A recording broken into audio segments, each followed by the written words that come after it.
जीवन में जब भी हमारे समक्ष संकट आता है तो हमारे पास दो मार्ग होते हैं। पहला मार्ग भयभीत हो जाना, दूसरा मार्ग साहस के साथ उसका सामना करना। दोनों का मंतव्य एक ही है, लक्ष्य एक ही है, आत्म सुरक्षा, जीवन रक्षा।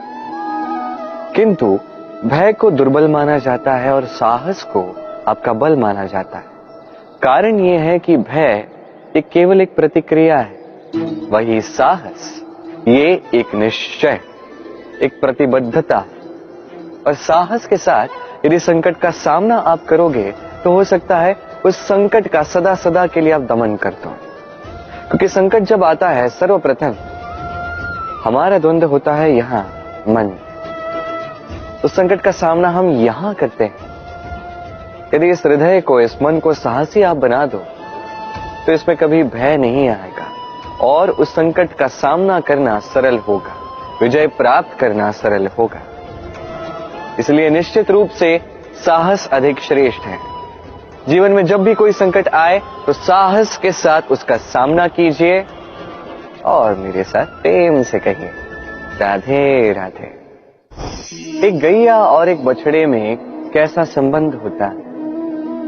एक गैया अपने बछड़े को पुकार लगाती है और बछड़ा सहस्त्र गैयाओं में से अपनी माता का स्वर पहचान लेता है और अपनी माता से आके लिपट जाता है। अब कुछ ऐसा ही संबंध है आपके कर्मों का और आपके कर्म फल का भी। आप जो कर्म करेंगे, आपके कर्म आपके कर्म फल को पुकार लगाएंगे और आपका कर्म फल कहीं ना कहीं से आपको ढूंढते ढूंढते आके आपसे लिपट जाएगा।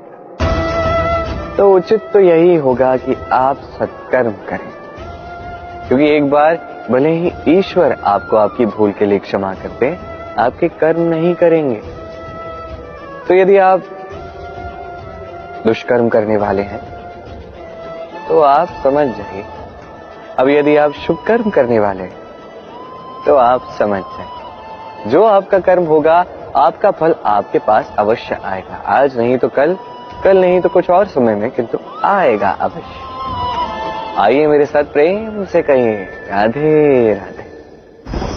हम सभी कभी ना कभी जीवन में ईश्वर से कुछ ना कुछ मांगते हैं और ईश्वर जब हमारी मनोकामना पूर्ण करते हैं हम बड़े प्रसन्न हो जाते हैं। परंतु जब ईश्वर हमारी मनोकामना पूर्ण नहीं करते तब हम सोचते हैं, संदेह करते हैं, क्या सच में ईश्वर है? आपको एक बात बता दूं, यदि आपने ईश्वर के समक्ष अपनी इच्छा रखी, अपनी मनोकामना रखी और ईश्वर ने वो पूर्ण कर दी, इसका अर्थ ये है कि ईश्वर जानते हैं कि आपको इसकी आवश्यकता है। किंतु यदि आपने कामना की और वो पूर्ण नहीं हुई तो बस इतना स्मरण रखिए, ईश्वर वो सब देख सकते हैं जो आप नहीं देख सकते। दूसरा कारण ये है कि ईश्वर ये बात भली भांति जानते हैं कि जो इच्छा आप रख रहे हैं वो इच्छा आप स्वयं अपने बल पर पूर्ण कर सकते हैं। तो यदि आपकी इच्छा ईश्वर पूर्ण करते हैं तो उन्हें धन्यवाद कहिए। यदि इच्छा पूर्ण नहीं करते हैं तो और भी धन्यवाद कहिए, क्योंकि वो आपके लिए या तो अच्छा कर रहे हैं या तो आपको उतना योग्य समझ रहे हैं कि आप स्वयं अपनी इच्छा, अपने स्वप्न पूर्ण कर सकते हैं। अपना कर्म करते जाइए, जीवन में आगे बढ़ते जाइए और मेरे साथ प्रेम से कहिए राधे राधे। आम और नीम दोनों ही अपने अपने स्थान पे अत्यंत विशेष, अत्यंत श्रेष्ठ। आम हमारी शक्ति बढ़ाता है, वही नीम रोगों से लड़ने की हमारी क्षमता बढ़ाता है। अब आम अत्यंत मीठा होता है और नीम कड़वा होता है। अब क्या इस कारण से नीम को निराश हो जाना चाहिए या स्वयं से घृणा करनी चाहिए कि वो कड़वा है? कदापि नहीं। देखिए, नीम कड़वा है, इसमें नीम का कोई दोष नहीं है, दोष जिह्वा का है, जिसे मीठा भाता है और कड़वा नहीं भाता। किंतु यदि आप नीम का उपयोग अपने जीवन में नहीं करोगे तो रोगों से लड़ने की आपकी क्षमता बढ़ेगी ही नहीं। तो नीम तो है अत्यंत महत्वपूर्ण। इससे आपको क्या सीख मिले? यही कि कभी भी जीवन में किसी और के मापदंडों पे स्वयं को मत परखिए। आपकी योग्यता, आपकी विशेषता, आपके गुण अवगुण, ये स्वयं आप समझ जाइए, इतना ही पर्याप्त है। आइए और मेरे साथ प्रेम से कहिएगा, राधे राधे। क्या आपने कभी कुएं से जल निकालते हुए किसी को देखा है? एक पात्र को रस्सी से बांधा जाता है, उसे कुएं में डाला जाता है, खींच के तब जल प्राप्त होता है। सरल सी बात है, परंतु कभी ये सोच के देखिए, कुएं में पात्र डालने के पश्चात यदि पात्र सीधा ही रहे तो वो जल में प्रवेश कर ही नहीं सकता। ना जल उस पात्र में प्रवेश कर सकता है, उस पात्र को झुकना पड़ता है, तब जाके जल उसमें प्रवेश करता है, तब जाके खींच के आपकी प्यास बुझती है। अब इसमें जीवन की एक अमूल्य सीख छिपी है, एक सीख जो संसार के हर एक व्यक्ति के लिए महत्वपूर्ण है, और उस सीख का नाम है विनम्रता। संसार में हर एक व्यक्ति को विनम्र होना चाहिए। आप स्वयं को विनम्र बना दीजिए, आपको बड़ों का आशीर्वाद भी प्राप्त होगा, सफलता का साथ भी प्राप्त होगा। आप विनम्र नहीं, कुछ भी टिकेगा नहीं। तो विनम्र रहिए और मेरे साथ प्रेम से कहिएगा, राधे राधे। कभी आपने सोचा है कि वो क्या है जो आपको आगे बढ़ने से रोकता है? जैसे कि आप मार्ग से चल रहे हैं, पांव में मोच आपको आगे बढ़ने से रोकती है। वैसे ही जीवन में छोटी सोच आपको आगे बढ़ने से रोकती है। देखिए, यदि एक चाक है जो टूटी हुई है, वो आपको मिट्टी के पात्र नहीं बनने देते। उसी प्रकार किसी से ईर्ष्या करना आपको महान नहीं बनने देता। मैं ऊंचा हूं और वो नीचा है, ये विचार कभी आपको ऊंचे उठने नहीं देता। मन से सारे विकार, ईर्ष्या, मोह, लोभ, लालच सब निकाल फेंकिए। इस सोच को बड़ा कीजिए, सकारात्मकता लाई और पूर्ण समर्पण से कर्म करते जाइए। महानता और सफलता दोनों आपके कदम चूमेंगे। तो आइए और मेरे साथ प्रेम से कहिएगा, राधे राधे। जीवन में जब भी हम किसी ऐसे मार्ग पर चलना चाहते हैं जिस पर कांटे हैं, छोटे कंकड़ हैं जो चुभ सकते हैं, तो हम क्या करते हैं? हम पादुकाएं पहनते हैं और तत्पश्चात हम बड़ी सरलता से उस मार्ग से चल के जा सकते हैं। किंतु यदि पादुका और पांव के बीच कोई छोटा सा कंकड़ आके फंस जाए तो हम कोमल से कोमल मार्ग को भी नहीं पार कर सकते। कुछ समझे आप? इसका सार यही है कि हम बाहरी युद्ध जीत सकते हैं, वहां पे सफल हो सकते हैं, किंतु उससे भी कहीं अधिक महत्वपूर्ण और कहीं अधिक कठिन आंतरिक युद्ध होते हैं, आंतरिक कठिनाइयां होती हैं। लोभ, मोह, क्रोध, लालच, भय, यदि ये आपके भीतर है तो आप संसार के किसी भी स्तर तक पहुंच जाइए, कितना भी बड़ा युद्ध जीत जाइए, आपको संतुष्टि नहीं मिलेगी। तो सर्वप्रथम स्वयं को सुधारें, तत्पश्चात इस संसार को जीतें और उससे पहले मेरे साथ प्रेम से कहें, राधे राधे। कभी कभी हम किसी कार्य को आरंभ करने के विषय में सोचते हैं, फिर और सोचते हैं, फिर और सोचते हैं, सोचते ही रह जाते हैं।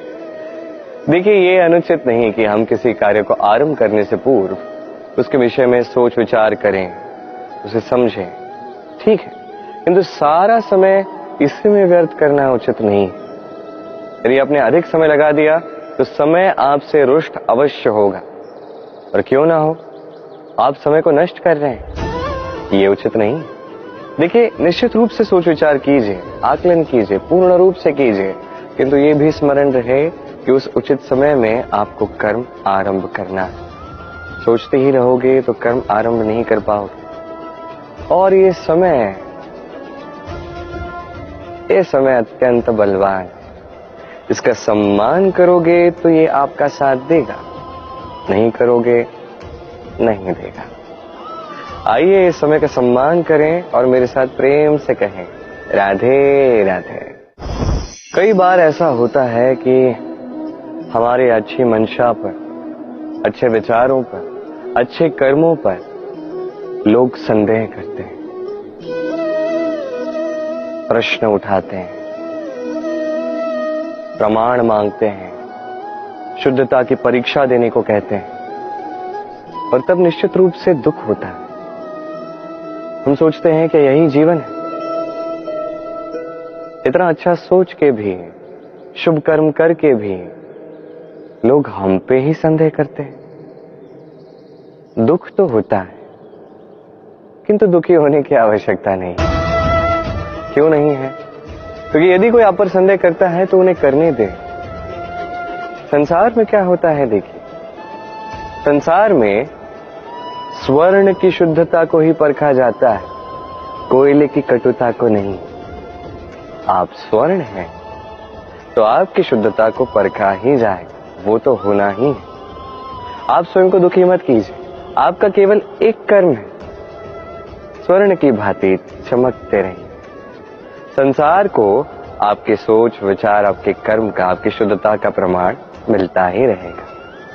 तो आइए और मेरे साथ प्रेम से कहिएगा, राधे राधे। कई बार ऐसा होता है जहां लोग हमारे सत्य को अस्वीकार करते हैं और लोगों की मिथ्या बातों को स्वीकार कर लेते हैं, वो भी बड़ी सरलता से। तब हमें बड़ा दुख होता है, बड़ा क्रोध आता है लोगों की इस सोच पर यह जानना अधिक महत्वपूर्ण है कि ऐसा होता है तो क्यों? क्या कारण आप है? क्या आप में कोई दोष है? कदापि नहीं। कारण यह है कि सत्य, इस सत्य का मूल्य कहीं अधिक है। इतना अधिक है कि कई बार बड़े से बड़ा धनी भी इसका मूल्य चुका नहीं सकता। वहीं बात की जाए यदि मिथ्या की, तो इसका मूल्य बहुत छोटा है। बड़ी सरलता से इसलिए मिथ्या सब में बिक जाता है। आपका कर्म सत्य कहूं तो ये नहीं कि आप सोचते रहें कि लोग आपको क्यों नहीं समझ रहे, आपके सत्य को क्यों नहीं समझ रहे। आपका कर्म है अपने सत्य के साथ खड़े रहना, सत्य के साथ चलते रहना, क्योंकि सत्य भी उन्हीं के पास आएगा जो सत्य को खोजना चाहते हैं। अन्यथा अधिकतर लोग मिथ्या में ही प्रसन्न हैं। आप कर्म करते जाइए, अपने सत्य के साथ आगे बढ़ते जाइए। सत्य अधिक समय तक छिपा नहीं रहता। संसार के समक्ष एक न एक दिन अवश्य आएगा, और तब भी ये लोगों पर है कि वो स्वीकार करना चाहते हैं या नहीं। आप कर्म करते जाइए और मेरे साथ प्रेम से कहिए, राधे राधे।